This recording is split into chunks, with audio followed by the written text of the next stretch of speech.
Abalang-abala ang bawat pamilyang Pilipino bago sumapit itong bagong taon. Ito kasi ang pagkakataon na naghahanda ang bawat pamilya para sa kanilang pagsasaluhan sa pagsalubong ng bagong taon. Spaghetti! Alam ko naman na hindi ito ang tradisyon na pagkain ng Filipino pero wala dahil ito ang binigay na libre ng ating barangay. Kaya salamat! Dahil ito ay long noodles, nagsisimbolize ito sa long life.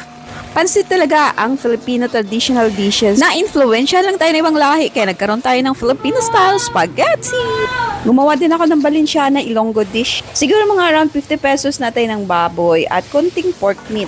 So ginisa ko lang siya bago nilagyan ng tubig. Nilagyan ng kulay gamit itong atsuete, konting pampalasa, asin at paminta. At saka nilagay ko na itong sinaing na malagkit. Nilagyan ko ito ng konting asin. Oops, kailangan pala dito ng bell pepper para madagdagan ng aroma at gumanda. Meron pala ako nakatambay ng hipon dito sa freezer. Maliliit nga ito. Niluto ko lang ito kahit konti kasi pang toppings lang ito dito sa garlic and butter. Para kahit paano ay madadagdagan ng protina nito. Next, itong mga gulay pang sahog sa menudo. Prinito ko lang ito ng saglit at itinabi.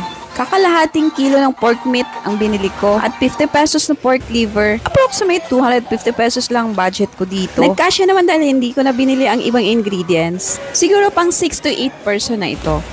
Oops, si ate hindi pa makaget over sa 2025. 2025.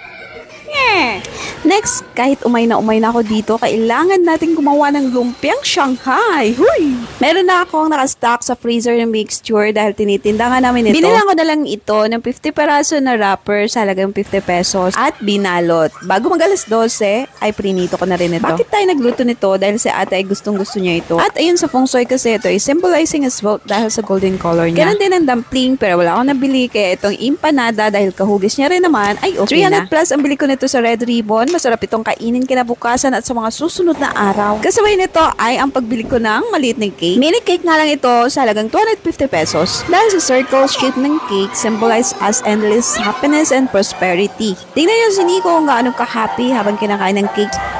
Fruits symbolize prosperity, abundance, and good fortune. 5 na klase ng prutas lang ang pumasok sa elements. Fire, water, wood, metal, earth. Symbolizes fame, wealth, health, purity, and stability.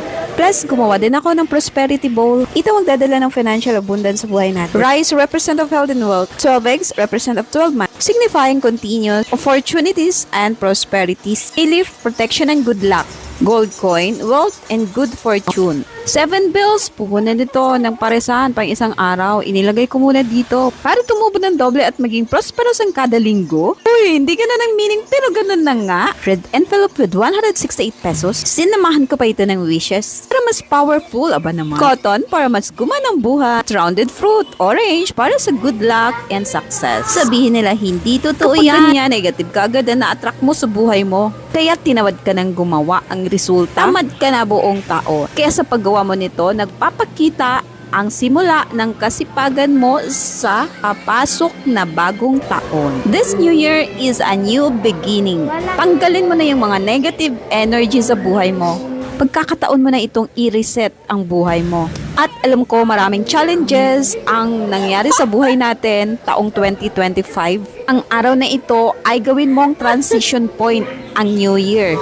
I-embrace natin ang mga babaguhin natin sa sarili natin and moving forward into new, bagong ikaw. Sabayan natin ang bagong taon. Yakapin natin ang tunay na pagbabago at sumulong pa sa mas malawak na karanasan. Kailangan lang natin dito ang mga nakaka-inspired na gawa para tayo'y magpatuloy. So hanggang dito na lang. Thank you 2025 and welcome 2026. Happy New Year everyone! Bye!